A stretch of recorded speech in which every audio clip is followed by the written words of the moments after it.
I actually went on a tour of Funimation, and nobody paid any attention. So I wore a disguise and went on another tour of Funimation, and nobody paid attention again. So I just kept changing disguises until I got the same opportunity that Caitlin did first time.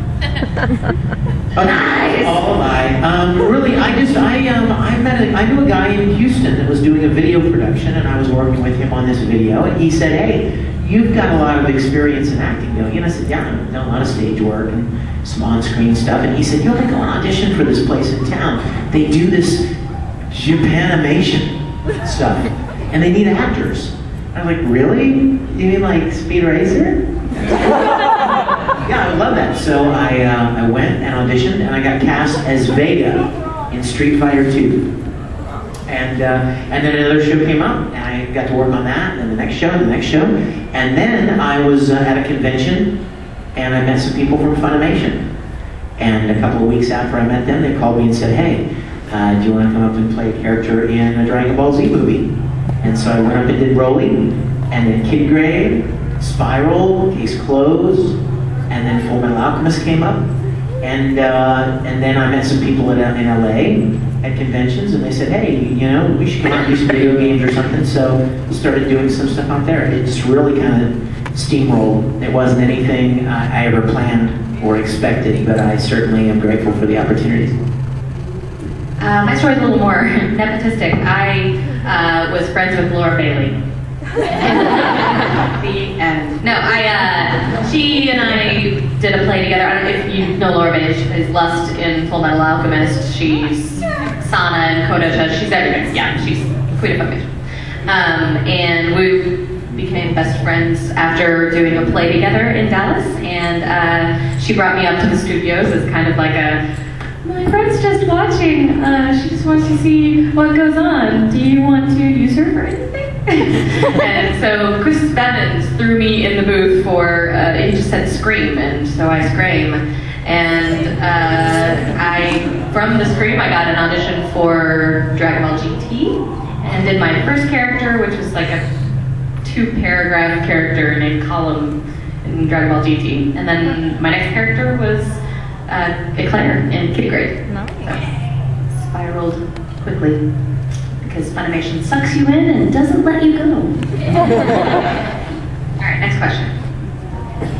Watched Amy Or in high school. She's been telling me since she watched it, "You are Tamaki." You are Tamaki.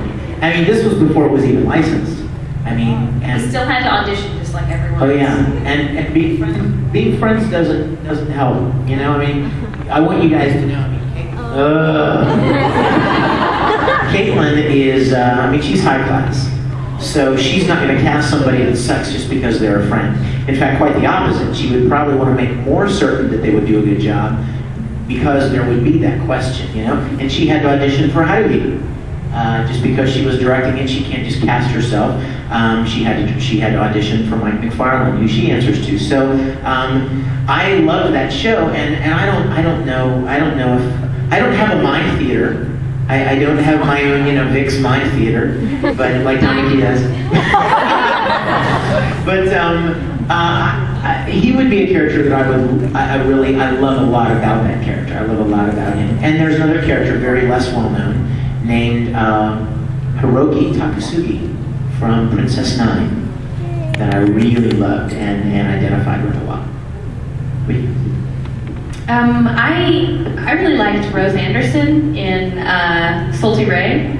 She's a little bit more of a witch than I would like to be considered, and a lot more of a thief. But I felt like everything I said of hers, it was in my attitude.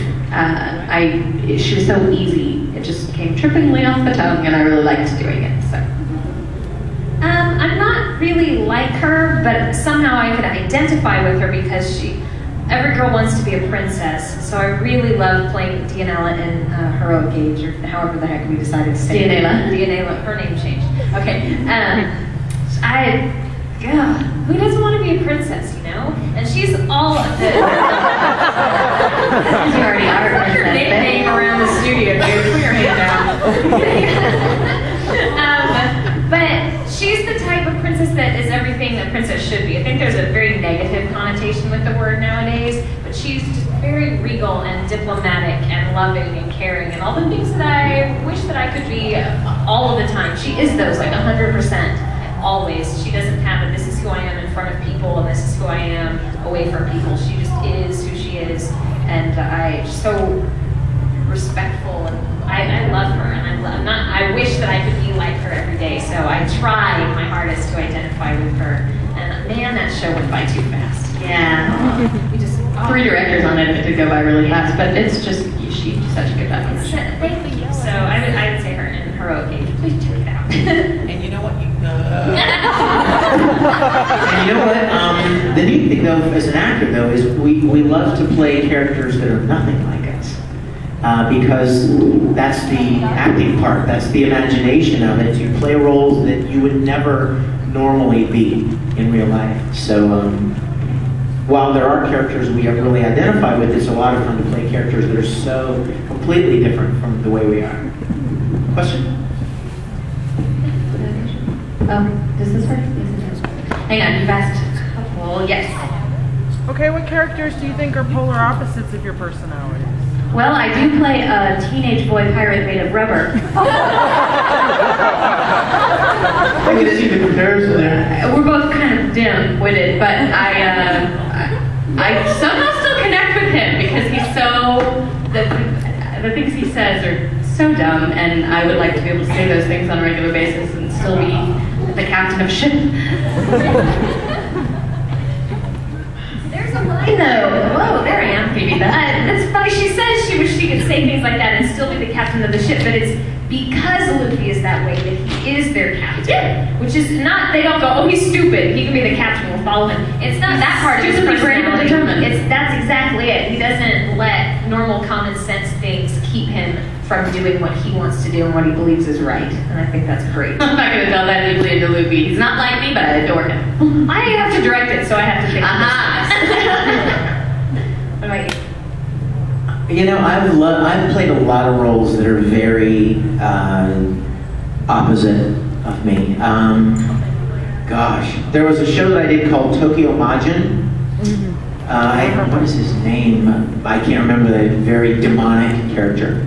I played a little cameo role in Shin Chan. Biker bastard. Yeah, that's not me. Not really so much. But yeah, there are a lot of characters that I would say, wow, that's very like not. Oh my gosh.